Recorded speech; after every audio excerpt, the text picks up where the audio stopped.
fica quanto ensinamento, né? Quantas vezes você abriu a sua casa aí para essa preparação, para a palavra de Deus entrar e realizar maravilhas, né? A palavra de Deus que tem esse poder, né? E hoje nós também queremos, né, agradecer a vocês que estão nos acompanhando, né, colocar as suas intenções junto com as nossas e agradecer por ter nos acompanhado, né, Diego? É verdade, durante esses dias de preparação para o Natal. Isso, que agora nós possamos ter um Natal bem mais rico através de todos os ensinamentos, né, que nós tivemos. Isso aí. Hoje é o 9º encontro. Jesus é o Cristo, Filho de Deus vivo. Isso. Muito bom. Como diz Dom Roberto Francisco. Em nome do Pai. Vamos começar. Estamos unidos em nome do Pai, do Filho e do Espírito Santo. Amém. Nossos corações e nossas casas se abrem para acolher Jesus com a sua mensagem de vida e salvação. A mensagem de Jesus é que somos filhos de Deus. Se aceitarmos ser amados pelo Pai Eterno, estamos salvos. Vivendo como filhos de Deus, nós aceitamos que somos todos irmãos. No Filho Jesus, o Pai Eterno nos acolhe como filhos e filhas, participantes da vida eterna. Jesus é o Cristo, isto é, ungido e escolhido do Pai, enviado ao mundo para realizar ações em favor da vida do povo que andava nas trevas e era maltratado como ovelha sem pastor. O Cristo é a luz do mundo. Ele é o bom pastor que nos conduz e restaura a nossa vida. Neste Natal, nós acolhemos Jesus, o Filho de Deus, nossa esperança. Ele é o homem livre que anuncia o reino do Pai Eterno e realiza ações em favor da vida de seu povo. Com Jesus, nós queremos agir, trabalhando para que todos tenham vida.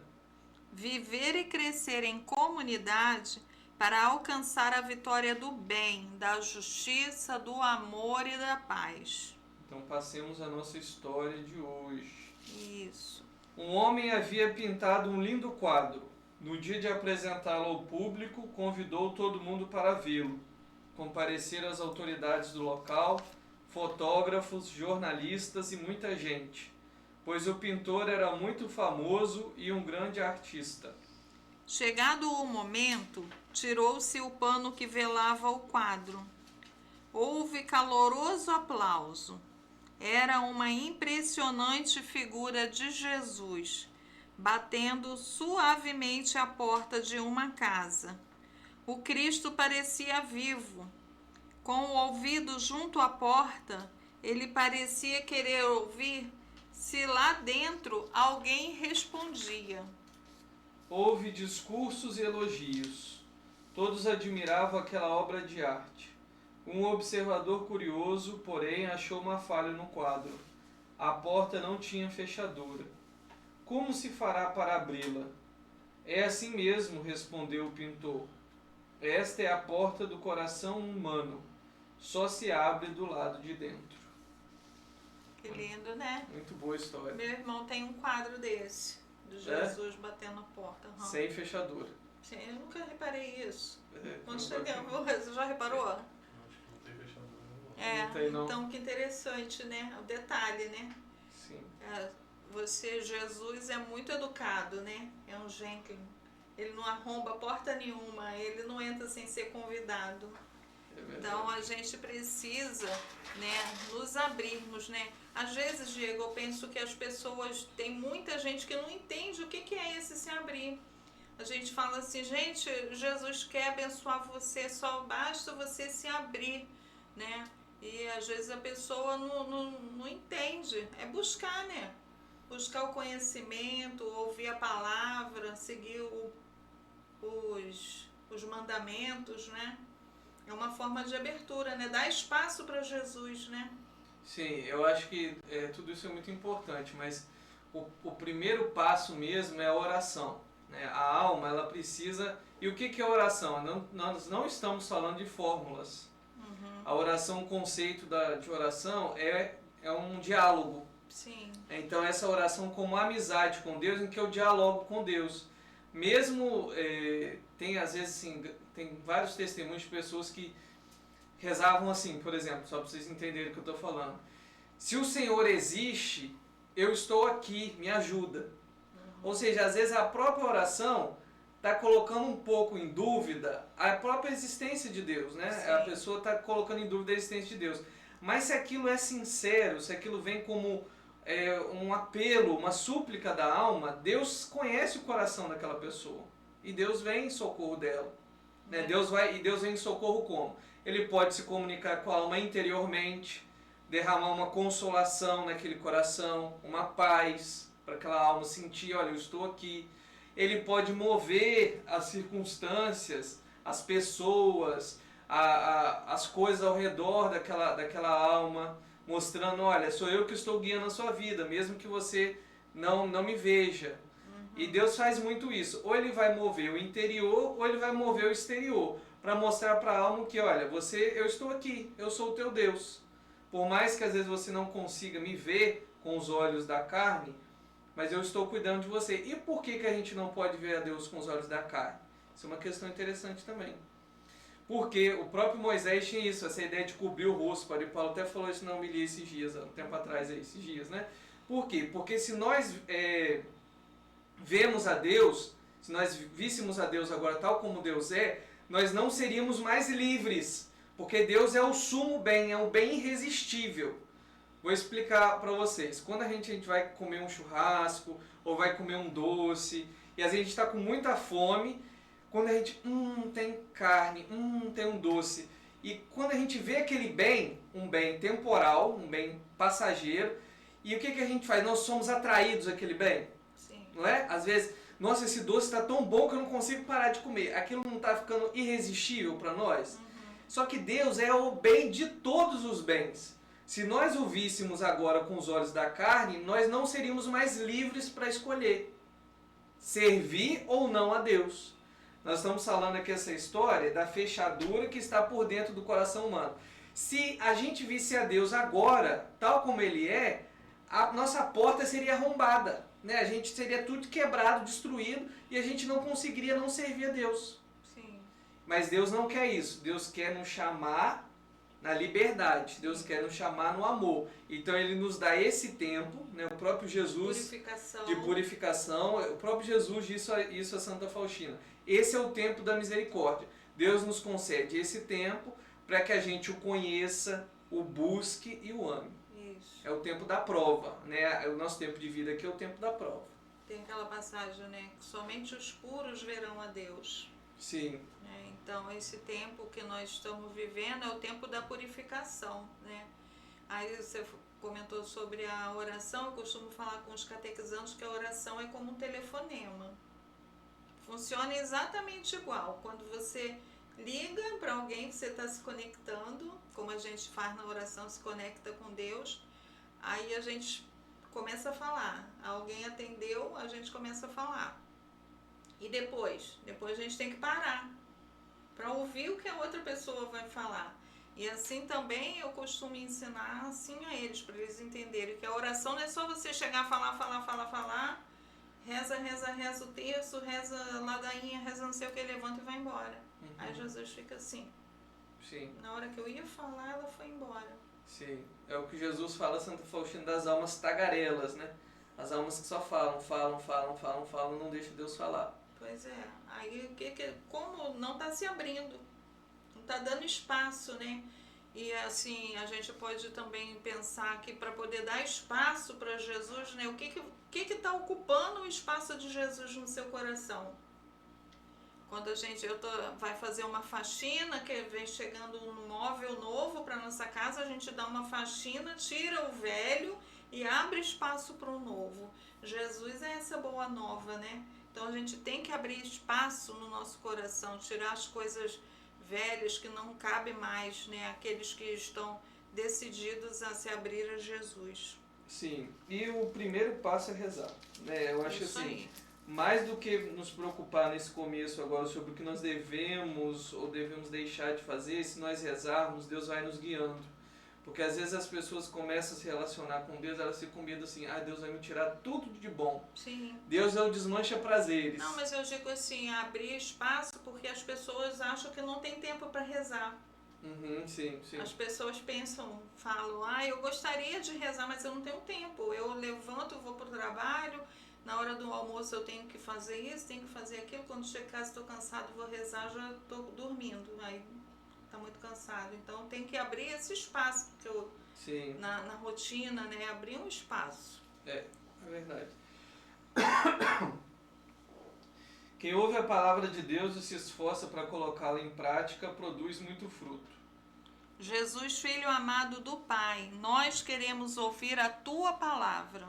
Então a palavra está no Evangelho de São Marcos, capítulo 8. Isso. São Marcos, discípulo de São Pedro,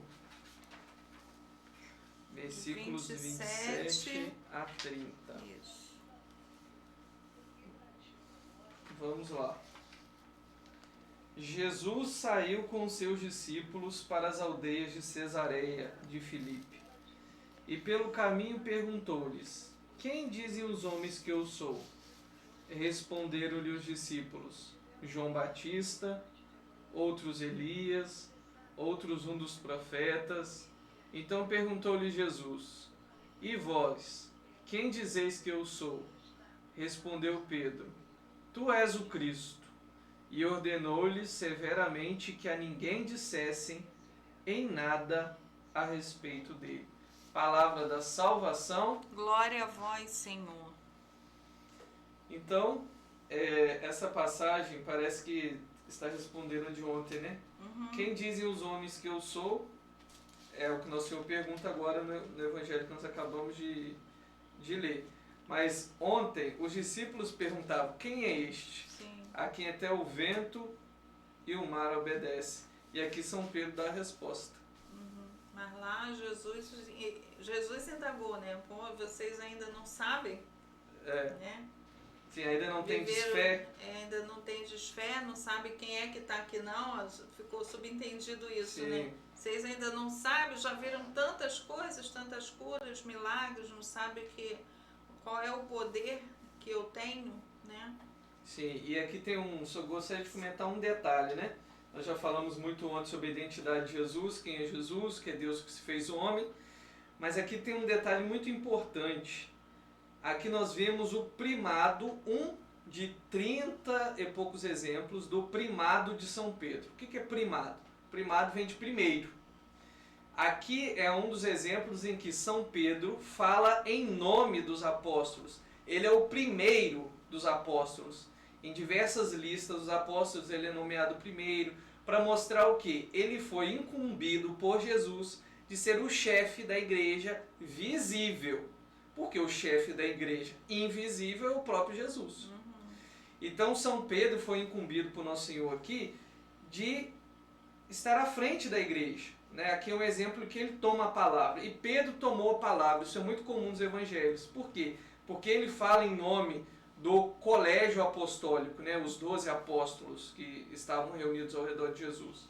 É um de tantos exemplos. E aí ele fala, movido pelo Pai do céu que revelou isso a ele. Nesse evangelho não está descrito isso, mas nos outros sim. Que não foi a carne nem o sangue que te revelou isso, mas meu Pai que está nos céus.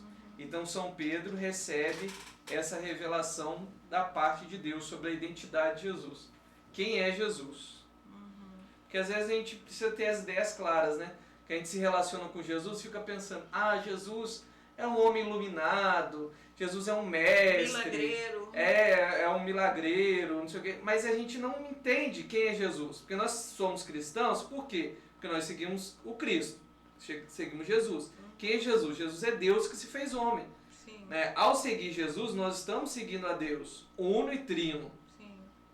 Às vezes acha assim, ele é um profeta. Até mesmo aqui a reação das pessoas da época, né? É João Batista, outros Elias, outro um dos profetas. Mas elas só estão ao redor. Elas não chegaram ainda Ao X da ao questão. X da questão, ao núcleo Eu da tinha fé. até anotado aqui, ó. Será que ele é um milagreiro, um rei, um sacerdote, ou um revolucionário? Sim, Né? sim, Eles estavam esperando um rei político, né? sim. Então, acho que tinha essa confusão, mas Jesus não queria que os discípulos ainda tivessem nessa dúvida, né? Como falou ontem, ainda não tens fé, né? Tantas coisas, né? E às vezes acontece isso com a gente também. Tantas situações nós somos livrados e assim, não é possível que a pessoa pense que foi um acaso, não é?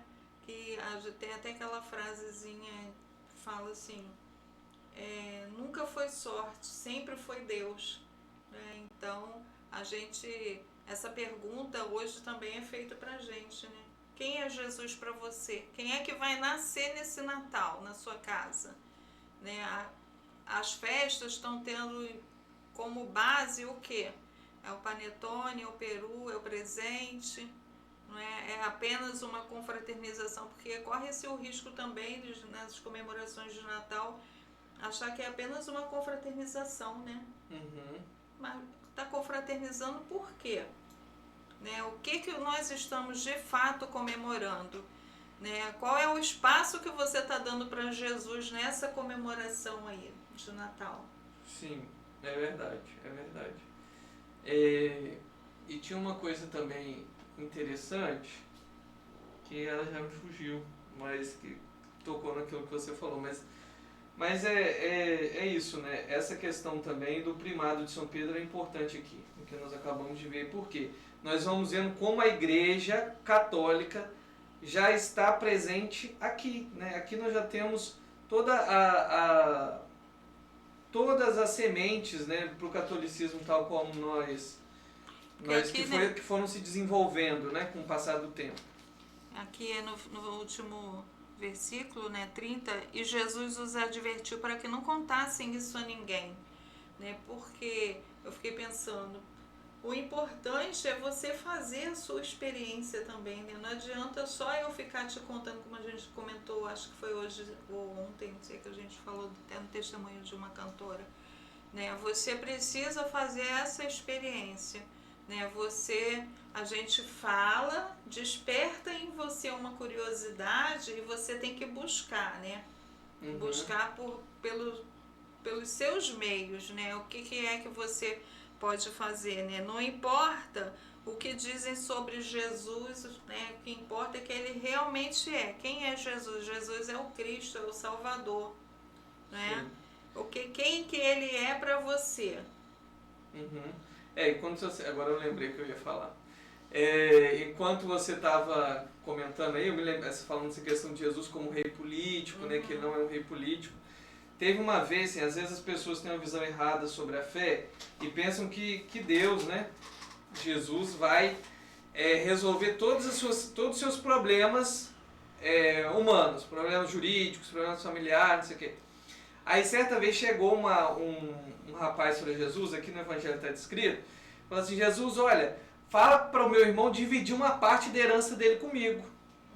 Ou seja, querendo que Jesus resolvesse uma questão temporal, um problema temporal, ou seja, desse plano, uma questão da lei, da época. Fala para o meu irmão dividir uma parte da herança dele comigo. Aí Jesus responde para ele, quem me constituiu juiz entre vocês? Ou seja, isso é uma questão que não me diz respeito à minha missão. Sim.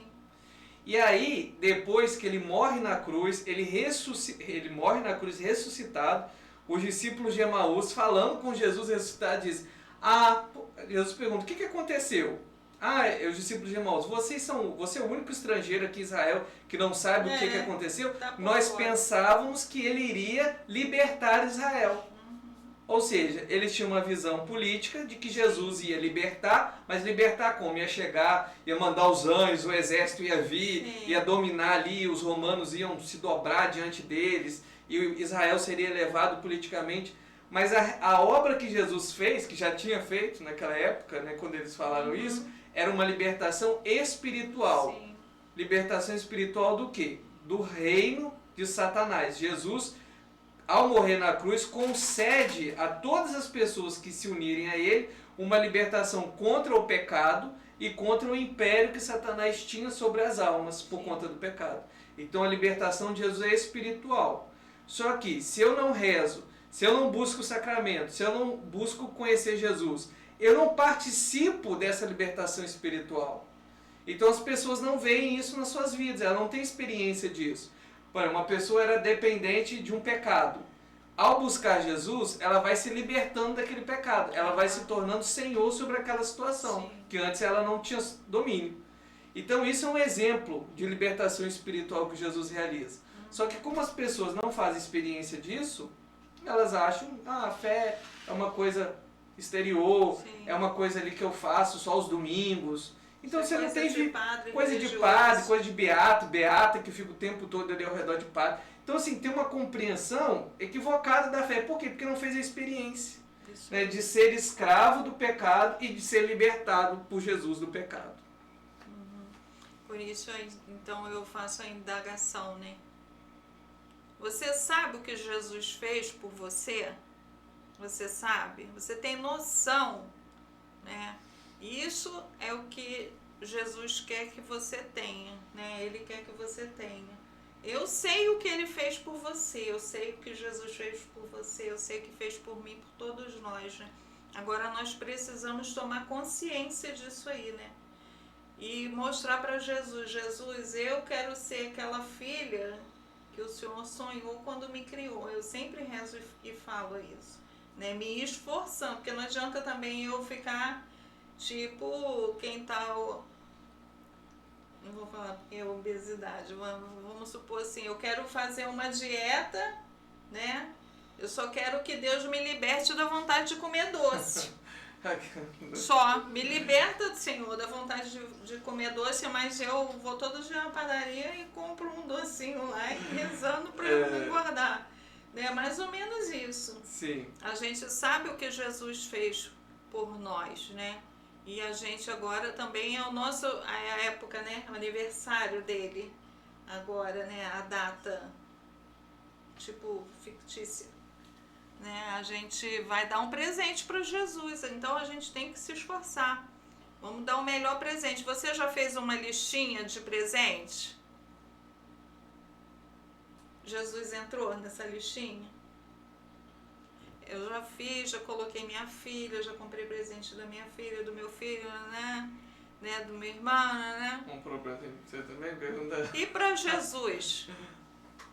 E para Jesus, qual que vai ser o presente que você vai dar? Eu sugiro que você vá à missa, participe bem, pode se preparar, ainda tem uns dias aí se quiser se confessar, né? Seria o ideal. E o mais puro possível para a Santa Missa de Natal, né? Os puros verão a Deus. E aí você vai começar a viver essa experiência. Vamos começar o ano novo, né? Um ano novo bem preparados, que essa novena agora está finalizando, né, praticamente o ano. Quem é o devoto da Sagrada Família, é o dia hoje de começar o primeiro dia também da novena, e temos muitos pretextos, né, para irmos nos aproximando cada vez mais. Ótimo. Eu acho que só para fechar assim, isso, eu sei que a partilha está rendendo bastante hoje, né? Esse conceito assim, redenção objetiva e redenção subjetiva, é um conceito da teologia, mas que é muito fácil da gente entender. Redenção objetiva, aquilo que Nosso Senhor já fez por nós. Ele já sofreu, morreu e ressuscitou para nos salvar. Sim. Agora, essa redenção objetiva que está aqui, ela precisa ser uma redenção subjetiva, ou seja, ela precisa chegar até mim. Como ela chega até mim? Por meio dos 7 sacramentos, em que o sangue de Cristo chega até mim. Então imagina uma cidade em que as pessoas estão todas contaminadas com vírus e chega lá um caminhão com vacinas para salvar aquelas pessoas do vírus. Se as pessoas não se disporem a tomar a vacina, para aquela vacina ser aplicada, elas vão morrer com o vírus. Esse vírus é o pecado. Sim. Só que as pessoas hoje, elas vivem, não tô doente não, tá tudo certo. Sim. Elas estão Hoje nos em dia seus é normal, pecados. isso é Isso é normal, isso não tem nada de errado, Todo não. mundo faz. Todo mundo faz, ou seja, elas perderam a noção do que é o pecado e de qual é o dano que o pecado causa para a vida após a morte delas. E elas acham que isso é normal, ou seja, elas não se vacinam. Elas não recebem a redenção subjetiva, elas não participam da redenção subjetiva. Se elas morrerem nesse estado, qual é o destino da alma delas? O inferno, a condenação. Se elas não se arrependerem dos seus pecados, porque até o último momento a pessoa pode se arrepender e pode ser salva. Mas se elas não se arrependerem, elas vão ser condenadas, porque elas se condenam, a própria igreja ensina isso. Elas se condenam, elas rejeitaram tomar a vacina. Esse contexto de pandemia, de vacina, até fica mais forte isso, né? A pessoa perceber. Elas rejeitaram tomar a vacina. Então elas não se tornaram participantes da redenção que Jesus deu. Essa redenção espiritual. Isso aí. Então a gente precisa ir buscando. Ah, mas se eu não consigo oferecer isso para Jesus agora, mas vai buscando que sim, a graça vai te movendo. De degrau em degrau. De degrau em degrau. De degrau em degrau. Caminho devagar caminho. E sempre. Eu costumo falar, não é uma corrida de 100 metros, é uma maratona. Não adianta você dar aquela estilingada e a pessoa se converte, vem à missa, faz isso, faz aquilo, entra no movimento, entra naquilo, não sei o que. Daqui a 6 meses a pessoa tá... Fala assim, cadê o fulano? Sim. O fulano saiu porque cansou. Deu tudo que tinha naquilo dali, naquela euforia, então de fato não estava buscando, eu acho que a própria conversão, né? Aí se estressa com alguém na igreja, some. Vai desanimando. Vai desanimando, igual tem uma frasezinha que falam por aí, né? Que colam em muros, em poste, né? Desculpa se alguém te ofendeu, não foi, se alguém te ofendeu, não foi a igreja, não foi Jesus, né? Então Jesus não tem culpa, a igreja não tem culpa. Nós estamos lá porque nós somos pecadores. Se nós não fôssemos pecadores, nós não estaríamos mais aqui, já estaríamos lá no céu, né? Nos altares. Então não pode ser desculpa para ninguém, porque eu não me dou bem com um padre, porque eu não me dou bem, só tem fulano virou a cara para mim. Isso daí não cabe mais, né? É muito mimimi.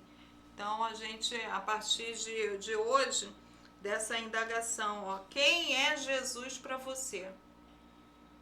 Se a sua resposta for, ele é o meu Deus, né? O Filho do Deus vivo, não é? Então, você participe mais, apareça na igreja, se ofereça para participar de alguma pastoral. Não seja só católico de sentar no banco. O banco é satisfatório durante um tempo. Depois você tem que continuar, porque ainda tem isso aqui, ó. Que hoje na outra versão que eu estava lendo que fala: Jesus e seus discípulos partiram, estavam a caminho da Cesareia, que não está falando a palavra caminho. Tipo, Jesus sempre vai aparecer para você quando você está no caminho. Quando você está parado em casa, quando você está na mesmice, tá recolhido a si mesmo, aí fica difícil. Sim. Né? Sempre Jesus realiza as obras no caminho. No caminho você é curado, no caminho você é convertido, no caminho você resgata pessoas que estão, de repente, em situação pior do que a nossa, né? Mas é no caminho. Vamos nos colocar a caminho. A igreja está a caminho, né? Sim, exatamente. Amém? Amém. Iluminados pela palavra. Jesus queria saber o que as pessoas falavam sobre quem ele era. Muitos o admiravam, mas não tinham coragem de segui-lo. Outros achavam que ele era apenas um profeta, ou ainda que fosse a volta de João Batista ou de Elias. Jesus é o Filho de Deus, pelo qual recebemos a graça de nos tornarmos filhos de Deus. Naquele tempo, Jesus quis saber dos discípulos a opinião deles sobre quem ele era. Hoje, Jesus quer saber quem ele é para nós. O que significa Jesus Cristo para a nossa vida? Jesus é o Cristo, Filho de Deus vivo. Em nome da comunidade dos apóstolos, Pedro respondeu: Tu és o Cristo, A resposta de Pedro foi uma resposta de fé, que modificou e comprometeu a vida do apóstolo para sempre. Ele se tornou o construtor de comunidades para evangelizar o mundo inteiro. Jesus é o Cristo, Filho de Deus vivo. Nós também recebemos a unção do Espírito Santo, através dos sacramentos do batismo e da crisma. Somos consagrados pelo Pai e enviados pelo Filho, na força do Espírito Santo, para evangelizar. Crer que Jesus é o Cristo significa que aceitamos ser com Ele ungidos e enviados para agir em favor da vida. Já não sou eu que vivo, mas é Cristo que vive em mim. O Natal será feliz e abençoado se nós estivermos unidos a Jesus. Nele nossas famílias têm vida e esperança. Procuremos viver a nossa vida cristã enraizados nas profundezas do coração de Deus. Vamos nos esforçar para viver a santidade, conformando-nos a Jesus Cristo. Somos peregrinos na esperança, para que em Jesus todos tenham vida.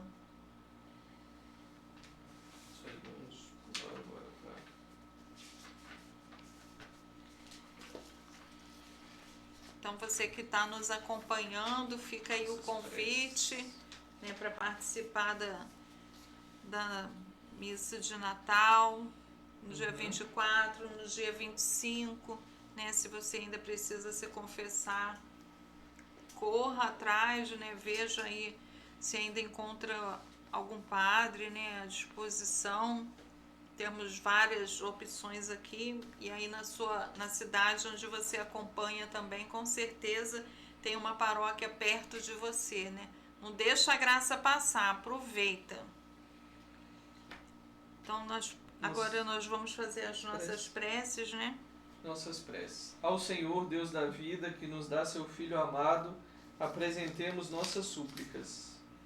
Pelo povo brasileiro, para que seja iluminado pelo Espírito Santo e animado pela esperança de melhores dias em que haverá justiça e paz, rezemos. Jesus, Filho amado do Pai, abençoai nossas famílias.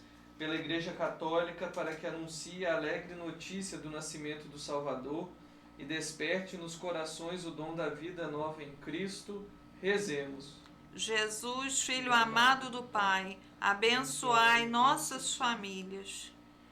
Pelas nossas famílias, para que sejam comunidades de fé e amor, e vivendo unidas na oração, experimentem a verdadeira paz, rezemos. Jesus, Filho amado do Pai, abençoai nossas famílias. Pai querido, Pai amado, nós queremos te entregar também todos os nossos sobrinhos, todos os nossos afilhados, aqueles quem nós nos comprometemos diante de vós, guiarmos na vida de fé, nessa caminhada difícil, que sem a sua ajuda nós não conseguiremos, Senhor. Nós te entregamos também todos os doentes do corpo, da alma, da mente, todas as pessoas com síndromes psicológicas, Senhor. Venha e liberte essas pessoas. Dá-lhes a paz, Senhor, a paz, para que elas possam te servir mais e melhor. Nós te pedimos também pelas almas do purgatório, nós te pedimos, Senhor, por todos aqueles agonizantes do dia, Senhor. Tende misericórdia. Jesus, Filho amado do Pai, abençoai nossas famílias. Na feliz expectativa de sua vinda, rezemos juntos a oração do Senhor. Pai nosso, que estais nos céus, santificado seja o vosso nome. Venha a nós o vosso reino, seja feita a vossa vontade, assim na terra como no céu. O pão nosso de cada dia nos dai hoje. Perdoai-nos as nossas ofensas, assim como nós perdoamos a quem nos tem ofendido. E não nos deixeis cair em tentação, mas livrai-nos do mal. Amém. Renovemos no coração a feliz esperança com o nascimento de Jesus. Com Maria, Mãe da Esperança, aguardamos a chegada do Salvador.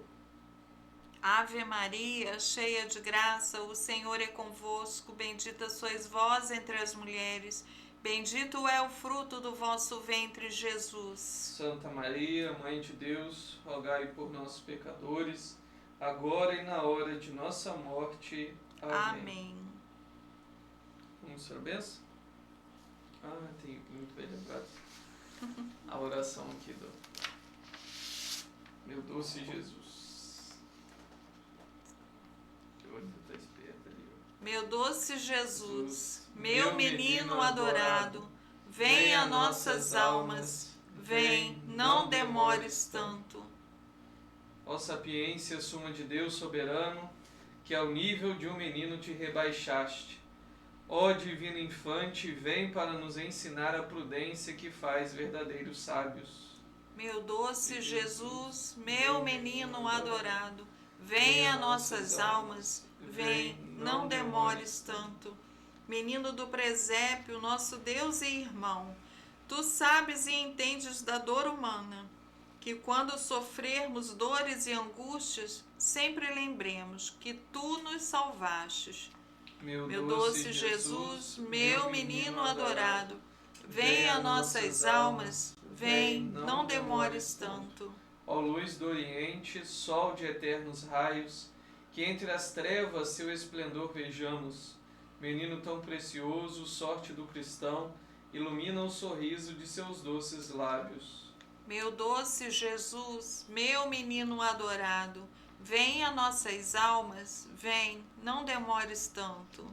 Rei das nações, ilustre Emanuel, de Israel pastor, menino que apacenta com suave cajado a ovelha arisca ou o cordeiro manso.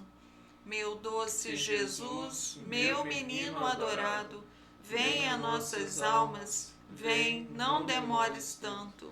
Abram-se os céus e chova do alto o bom orvalho, como santa irrigação. Venha, belo menino, venha Deus encarnado, brilha a bela estrela, brota a flor do campo. Meu doce Jesus, meu menino adorado, vem a nossas almas, vem, não demores tanto. Tu te fizeste menino em uma família cheia de ternura e calor humano.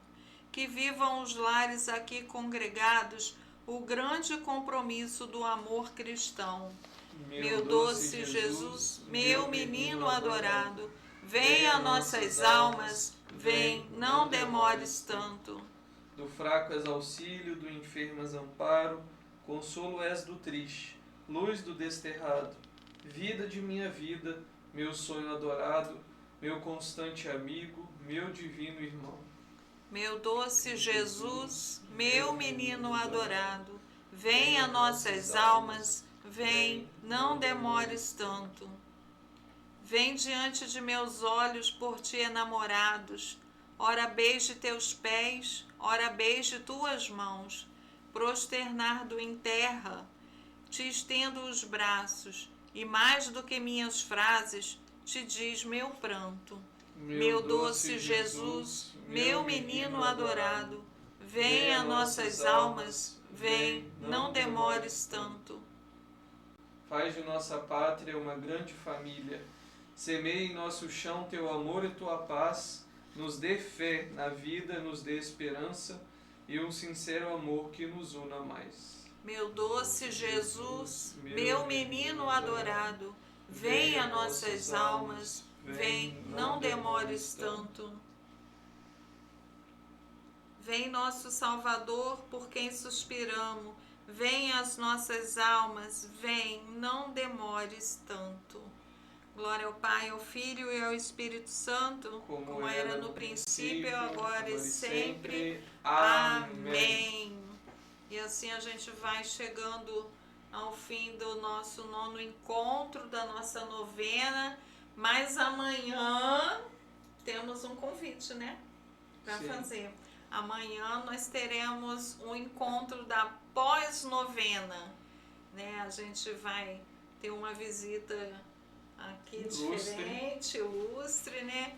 E a gente, no mesmo horário, a gente vai se encontrar. Se Deus quiser. Se Deus quiser.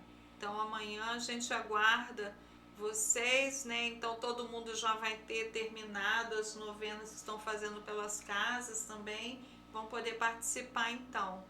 Então a gente vai se encontrar amanhã nesse mesmo horário, se Deus quiser. Deus quiser. Então vamos impedir a bênção de Deus. O Senhor esteja conosco. Ele está no meio de nós. Que desça sobre nós a bênção do Deus Todo-Poderoso, Pai, Filho e Espírito Santo. Amém. Um abraço, pessoal. Deus abençoe a todos. Fiquem com Deus. Fiquem com Deus.